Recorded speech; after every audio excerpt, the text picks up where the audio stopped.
बंधु माने सहनशीलता और आडजस्ट करने गुण सबुठ भल हेले दरकार रु अधिक सहीजा और दरकार ठू अधिक आडजस्ट करने सबुठ खराब। नमस्कार, मु आपण मानकर श्रीचरण महांती रेडियो बर्फी कार्यक्रम आपण मानक स्वागत करुछि।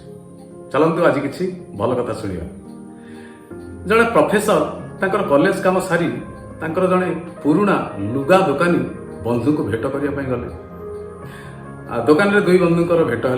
बहुत दिन पर दुई बंधु देखा हेले, बहुत कथा हेले, दुख सुख हेले, बहुत सारा गपसप मारी शेष प्रोफेसर बंधु जन कहले, सांग मुझे जो आगुरी आसुली ए दुकान रे भारी भिड़ थिला, गराक मानकर भिड़ थिला। आजिकल कहीं दुकान रे कहीं भिड़ नहांती, गराक माने कहीं नहांती, भारी सुनसान। कारण कौन?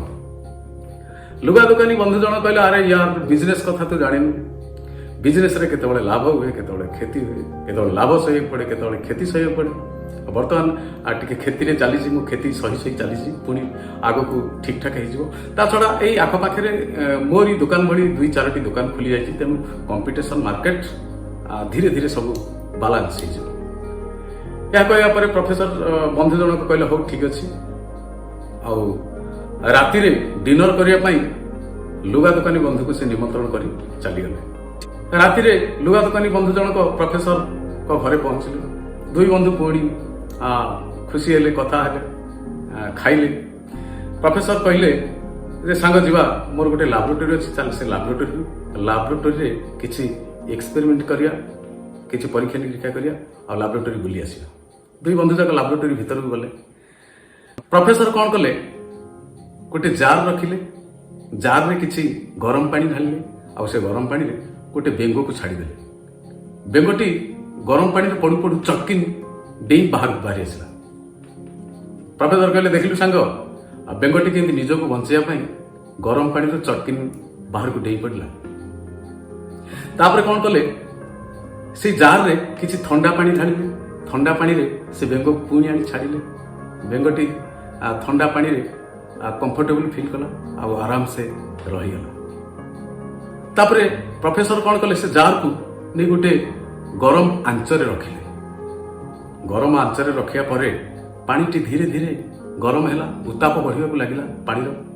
पानी उत्ताप जमी बढ़िला, बेंगटी से उत्ताप को सहीगला और ता सहित एडजस्ट कला। धीरे धीरे पानी जेते उत्ताप बढ़ुए, बेंगटी पानी सहित एडजस्ट करथाए, सही जाउथाए। पानी उत्ताप जो जोरदार बढ़िला, बेंग को लगिला ये पानी को सही हेनी, एवं डेइबा पड़ो। हेले बेंगटी आउ डेई पाइलानी, कारण पानी जिते उत्ताप ही चली थाए, बेंग ता सहित एडजस्ट करथाए, से गरम पानी सहित सही जाउथाए और सही शेष में ता देहरे थिबा संपूर्ण बल हरई बसथिला। सेतिबाई बेंगटी आउ बाहर को डेई पारला नहीं, बेंगटी सेठी मरीगला। तापरे लुगा दुकानी बंधु जन को भारी दुख लगिला, अरे सांग कौन ये कि परीक्षा निरीक्षा निरीह बेंगटी को मारिदेलु, कथा कौन ये कौन? प्रोफेसर बंधु जन को कहले, ना बेंग को मु मारिनी, बेंग निजे निजे मरीगला। और बेंगर कथा जहा सांग तो बिजनेस कथा सेया। बंधु माने दरकार ठू अधिक सहिले कि दरकार ठू अधिक एडजस्ट कले निजर ही क्षति होता है। तेणु सहिबा पूर्व चिंता करिया पड़ियो, दरकार ठू अधिक एडजस्ट करिया पूर्व निजको चिंता करिया पड़ियो।